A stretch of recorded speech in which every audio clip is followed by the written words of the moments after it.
With fires burning for warmth, Gazans waited through the night as mediators worked to resolve an issue that had threatened the ceasefire over the weekend.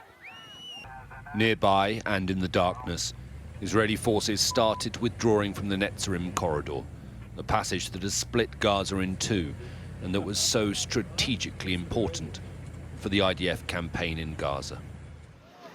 As the sun rose and with Israeli soldiers gone, hundreds of thousands on foot and carrying what they can were finally able to move freely north for the first time in almost a year.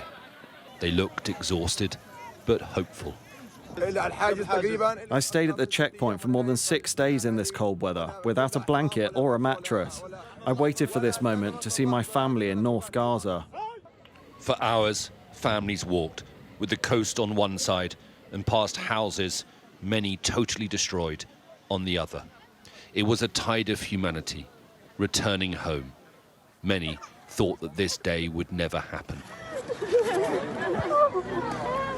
Palestinian families, for months separated by only a few kilometers but divided by the fighting, were at last reunited.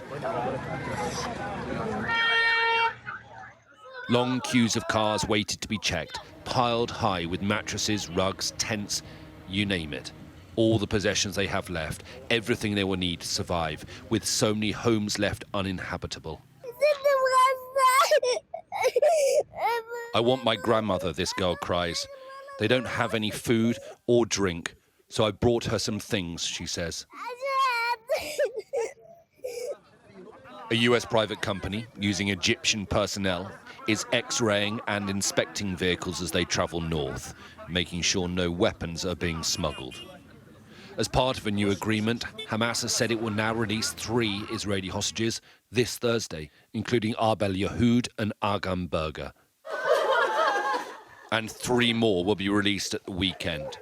But as those already home celebrate with their families, Hamas has now confirmed that 8 of the hostages due to be released in the first phase are dead.